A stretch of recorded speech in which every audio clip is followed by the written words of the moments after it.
다니엘서 1장. 다니엘과 그의 동료들이 왕궁에 들어가다.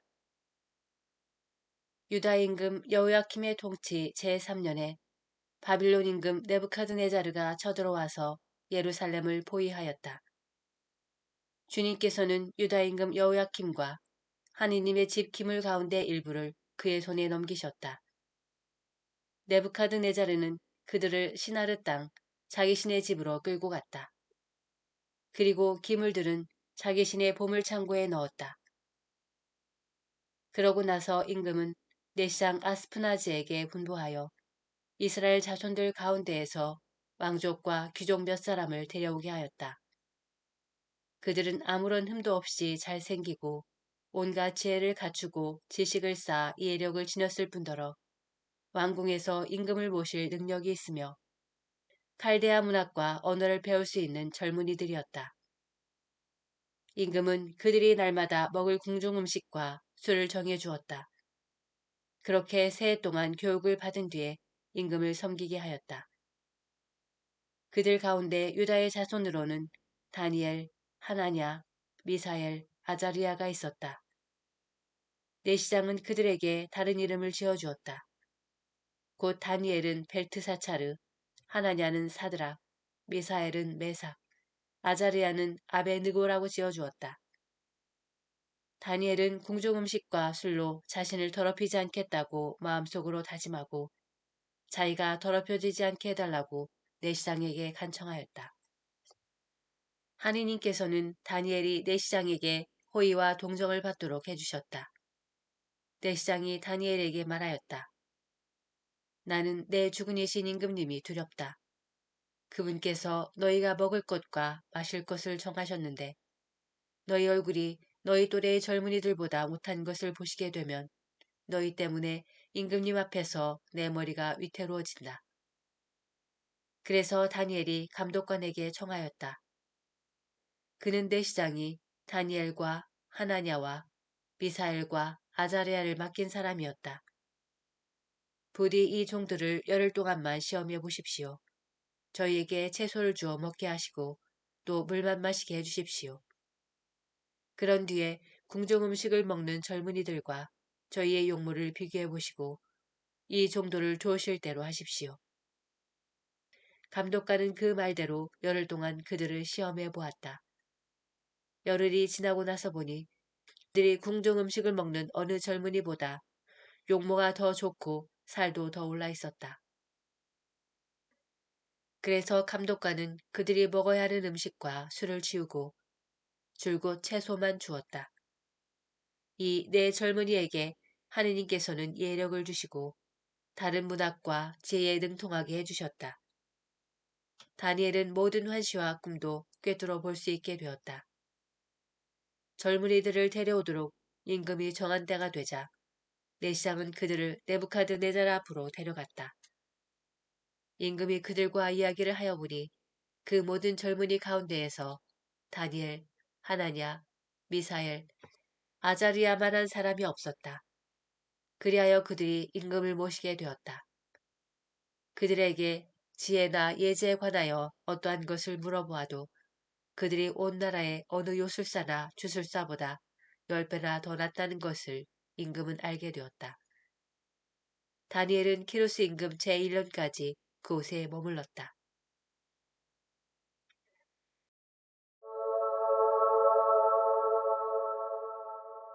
다니엘서 2장. 느부갓네자르가 꿈을 꾸다. 느부갓네자르 통치 제2년에 느부갓네자르는 꿈을 꾸고 마음이 불안해져서 잠을 이루지 못하였다. 임금은 자기 꿈을 풀이해줄 요술사, 주술사, 마술사, 점성가들을 불러오라고 분부하였다. 그들이 와서 임금 앞에 서자 임금이 그들에게 말하였다. 내가 꿈을 꾸었는데 무슨 꿈인지 몰라 마음이 불안하다. 그러자 점성가들이 아람말로 임금에게 아뢰었다.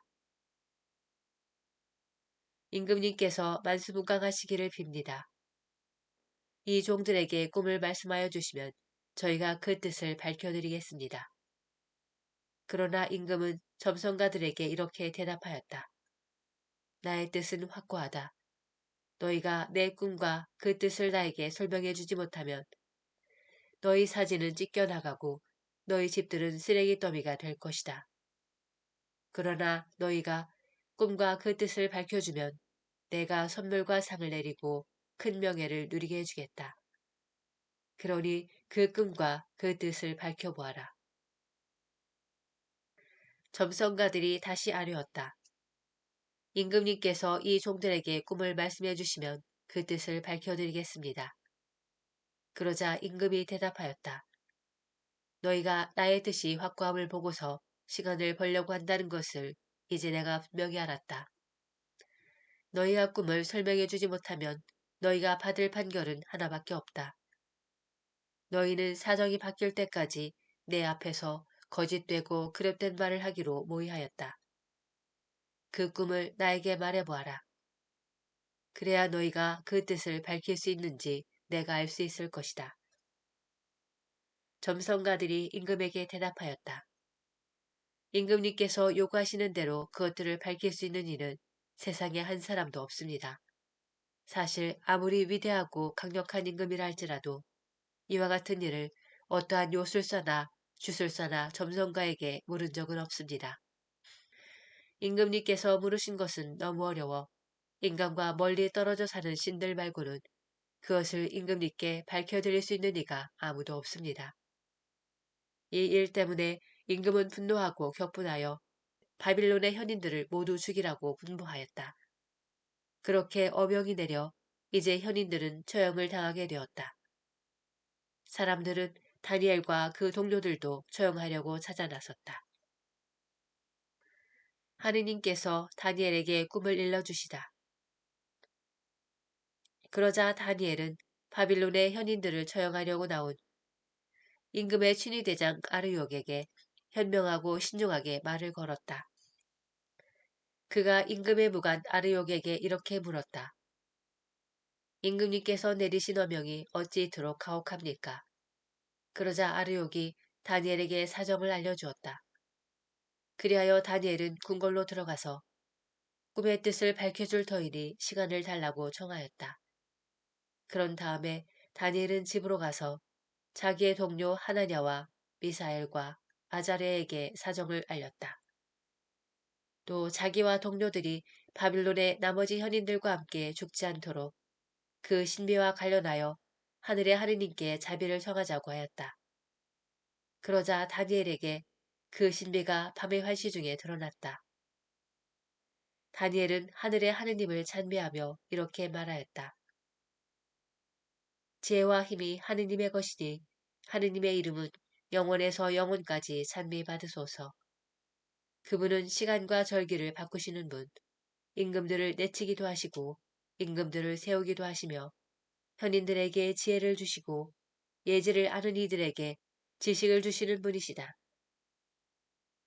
그분은 심오한 것과 감춰진 것을 드러내시고 어둠 속에 있는 것을 알고 계시며 빛이 함께 머무르는 분이시다.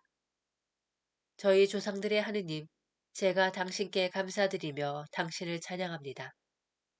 당신께서는 저에게 지혜와 힘을 주셨습니다.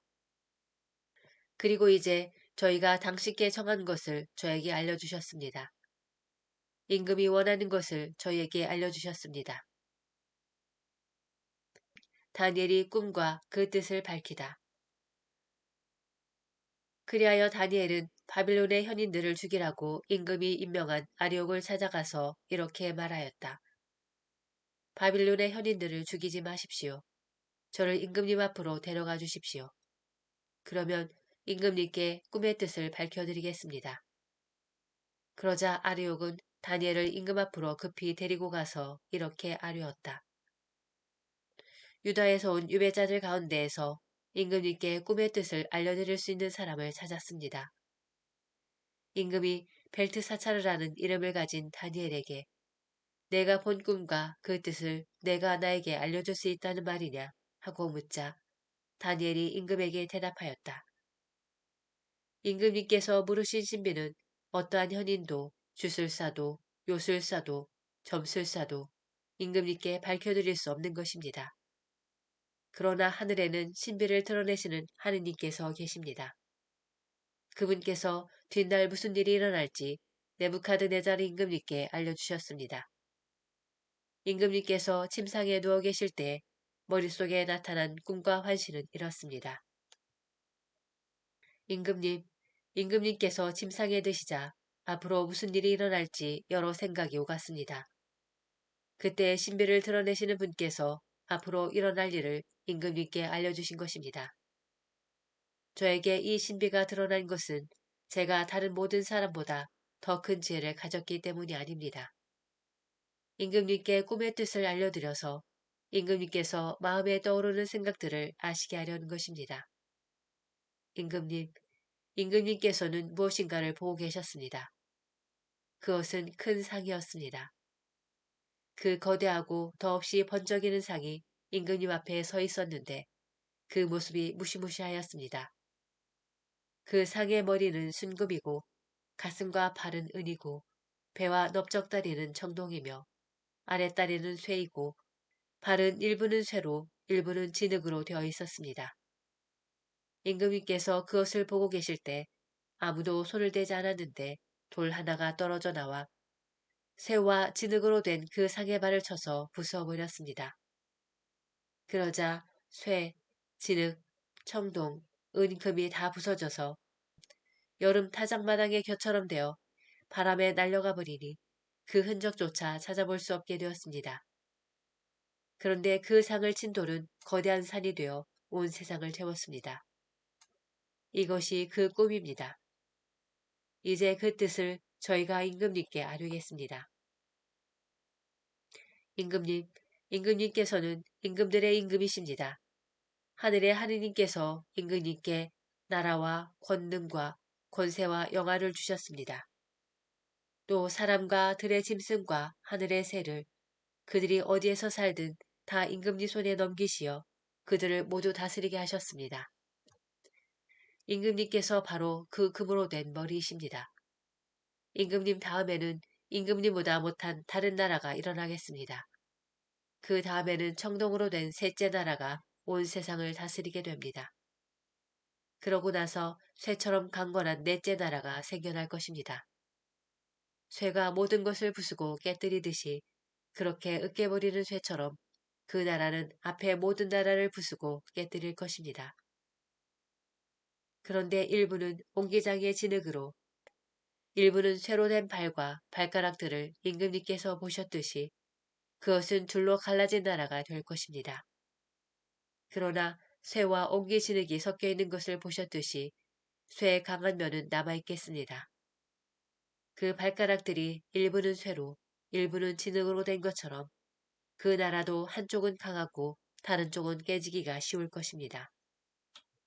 임금님께서 쇠와 옹기 진흙이 섞여 있는 것을 보셨듯이 그들은 혼인으로 맺어지기는 하지만 쇠가 진흙과 섞여 하나가 되지 못하는 것처럼 서로 결합되지는 못할 것입니다. 이 임금들의 시대에 하늘의 하느님께서 한 나라를 세우실 터인데 그 나라는 영원히 멸망하지 않고 그 왕권이 다른 민족에게 넘어가지도 않을 것입니다. 그 나라는 앞에 모든 나라를 부숴 멸망시키고 영원히 서 있을 것입니다.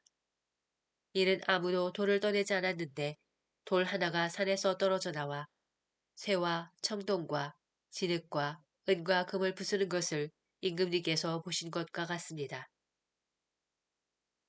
위대하신 하느님께서 앞으로 무슨 일이 일어날지 임금님께 알려주신 것입니다. 꿈은 확실하고 그 뜻은 틀림없습니다. 임금이 다니엘을 죽용하다. 그러자 네부카드네자르 임금은 엎드려 다니엘에게 절하고 나서 예물과 분향을 그에게 올리라고 분부하였다. 그리고 임금은 다니엘에게 말하였다.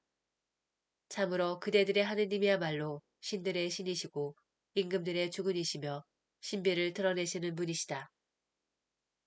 그래서 그대가 이 신비를 드러낼 수 있었다.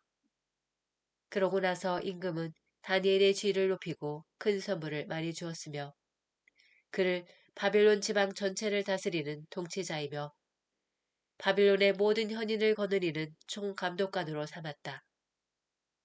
다니엘은 임금에게 청하여 사드락과 메삭과 야벳느고를 바벨론 지방의 일을 맡도록 임명하고 자기는 대궐 문간에서 머물렀다.